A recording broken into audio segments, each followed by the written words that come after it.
దెబ్బతీయడానికి వచ్చినందుకు సార్కి చాలా ధన్యవాదాలు. సార్కు మనము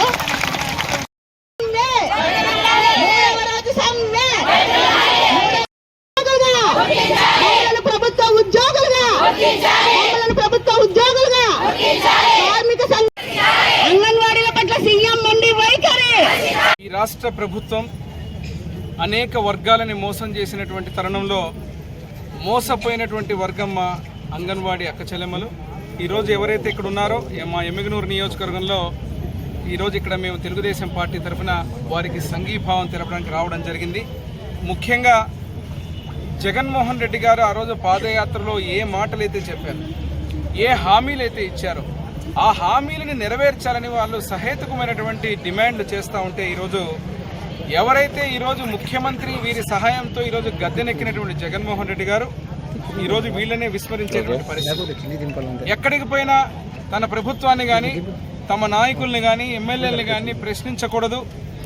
ఏదైనా కూడా ఈరోజు పాదయాత్ర చేసిన జగన్మోహన్ రెడ్డి ఈరోజు గాల్లో తిరుగుతూ హెలికాప్టర్లో క్షేత్రస్థాయిలో ఏదైతే అంగన్వాడీలకు మీరు చెప్పిన మాటని మర్చిపోయారో వాటిని ఈరోజు 4.5 సంవత్సరాల తర్వాత గుర్తు చేస్తూ ఉంటే తట్టుకోలేకపోతున్నారు ముఖ్యమంత్రిగా. ఈరోజు కనీసం డిమాండ్ ఎవరు చెప్పారండి హామీ? ఆ రోజు తెలంగాణ రాష్ట్రం కంటే ఎక్కువగా ఇస్తామని చెప్పింది మీరు కాదా? 26,000 జీతాలు పెంచుతామని చెప్పింది మీరు కాదా? అదే రకంగా వీరిని ప్రభుత్వ ఉద్యోగులుగా గుర్తిస్తామని చెప్పింది మీరు కాదా? ఈరోజు అనేక రకాలుగా మీరు అన్ని హామీలు ఇచ్చి ఈరోజు మాట తప్పను మడమ తిప్పనని చెప్పి కేవలం మాటలు తప్పుతూనే ఈ 4.5 సంవత్సరాలు గడిపారు మీరు ముఖ్యమంత్రిగా.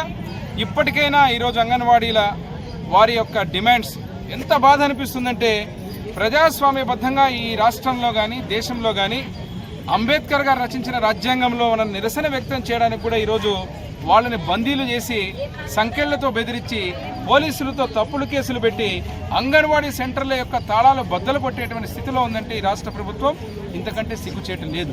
ఈరోజు ప్రశ్నించే వారందరినీ కూడా బెదిరించుకుంటూ పోతూ పక్క రాష్ట్రం చూశారు తెలంగాణలో ఏం జరిగిందో. అహంకారపూరితంగా పోతే వ్యక్తులు ఏ రకంగా ఉంటుందో పరిస్థితి ఈరోజు మీరు కళ్ళారా చూసాం. అది ఏమాత్రం ఇంకా శాంపిలే. ఈ రాష్ట్రంలో జగన్మోహన్ రెడ్డి అనే వ్యక్తి కనీసం ఏమాత్రం కూడా అంటే దానికి మించినది పుట్టగతులు కూడా లేకుండా రాజకీయ సమాధి రాష్ట్ర ప్రజలు కట్టబోతున్నారు. మీరు 45 రోజుల నుంచి 60 రోజులు రాబోయే రోజుల్లో మీరు అనుకుంటున్నారు ఏ ఓట్లు కానీ మననే ఎమ్మెల్సీ ఎన్నికల్లో చూశారు మొత్తం తుడిచిపెట్టుకుపోయింది వైఎస్ఆర్ పార్టీ. సజ్జల రామకృష్ణారెడ్డి గారు మాట్లాడతారు ఈ ఓట్లు మావి కాదు మాకు వేరే ఓట్లు ఉన్నాయంట, సపరేట్గా వాళ్ళ ఓట్లు వేరున్నారంట ఓటర్లు. అంటే వాళ్ళు ఎవరో మాకు అర్థం కాలే. అంటే ఇక్కడ ఉన్నటువంటి మీరు కేవలం దౌర్జన్యాలు చేసే వ్యక్తులు, అదే రకంగా దొంగ ఓట్లను ఎక్కించుకుంటూ ప్రతి నియోజకవర్గంలో ఫేక్ ఓటర్లను పెట్టుకుంటూ మీరు రాజ్యంలో రావాలని చూస్తున్నారు. అంగన్వాడీలు క్షేత్రస్థాయిలో ఇప్పుడే చెప్పారు మా నాయకులు మా వాళ్ళు మాట్లాడుతూ క్షేత్రస్థాయిలో ఎన్నో రకాల పనులని ఈరోజు రాష్ట్రంలో ఖచ్చితంగా చిన్న బిడ్డ వయసు స్థాయి నుంచి ప్రతి ఒక్కరు కూడా ఆరోగ్యంగా ఉండాలన్న అన్ని కార్యక్రమాలు చూసేటువంటి అంగన్వాడీలని ఈరోజు మీరు విస్మరించి మాట తప్పారు. కాబట్టి రానున్న రోజుల్లో వీరి యొక్క కోపానికి మీరు అగ్నికి ఆహుతి కాకుండా ఉండాలంటే ఇప్పటికైనా మేలుకొని డిమాండ్లని మీరు పరిష్కరించండి. లేదంటే గతంలో యువగళం పాదయాత్ర లోకేష్ బాబు గారు స్పష్టంగా చెప్పారు. నిన్న కూడా అంగన్వాడీలు కలవడం జరిగింది. అదే రకంగా చంద్రబాబు గారి స్థాయి కూడా ఈ విషయాన్ని తీసుకుపోవడం జరుగుతుంది. వారు కూడా గమనిస్తున్నారు. చెప్పిన మాట ఏదైనా కానీ జీతాలు ఏదైనా కానీ పెంచామంటే తెలుగుదేశం ప్రభుత్వంలోనే. కానీ అందరిలాగానే వీళ్ళు కూడా పాలిచ్చే ఆవుని కాదని తన్నే దున్నపోతుని తెచ్చుకున్నారు. ఈరోజు పరిస్థితి ఏమిరా అంటే నమ్మకం పోయి ఆఖరికి పరిస్థితి వీళ్ళని కూడా వంచేటువంటి పరిస్థితి ఉంది. మేము డిమాండ్ చేస్తున్నాం. తెలుగుదేశం పార్టీ సంఘీభావం తెలుపుతోంది పూర్తిగా ఇక్కడ ఉన్నటువంటి మా అంగన్వాడీ అక్క చెల్లెమ్మలకు. ప్రతి ఒక్కరికి రాష్ట్రంలో ఈ జగన్మోహన్ రెడ్డి ప్రభుత్వ దమనకాండ మీరు డిమాండ్స్ నెరవేర్చకపోతే అన్ని వర్గాలకు శాపానికి గురవుతున్నారు. ఇక మిగిలింది అంగన్వాడీలు ఈరోజు రోడ్డు మీద వచ్చారు. వారి ఆగ్రహ వేషాలకు గురైతే మీరు భస్మం కాక తప్పరు. జగన్మోహన్ రెడ్డి గారు రానున్న రోజుల్లో ఒక్క సీటు కూడా ఈ రాష్ట్రంలో వైసీపీ గెలిచేటువంటి పరిస్థితి ఉండదు.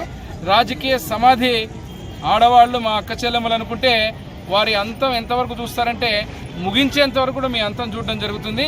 మీరు ఏదైతే ఆశలు ఊహల్లో ఉన్నారో ఆ ఆశలన్నీ పటాపంచలవుతాయి. కురుక్షేత్ర యుద్ధం అంటున్నారు మీరు, ఖచ్చితంగా కురుక్షేత్ర యుద్ధమే. ఇది కౌరవులకు పాండవులకు జరుగుతున్నదే. ధర్మం గెలుస్తుంది ఖచ్చితంగా రేపు రాబోయే రోజుల్లో. మేము ఓడిపోయి ఉండొచ్చు ఈరోజు, కానీ ఇక్కడ ఉన్నటువంటి అంగన్వాడీల దగ్గర నుంచి ప్రతి ఒక్కరికి మీరు మోసం చేసింది గమనించారు.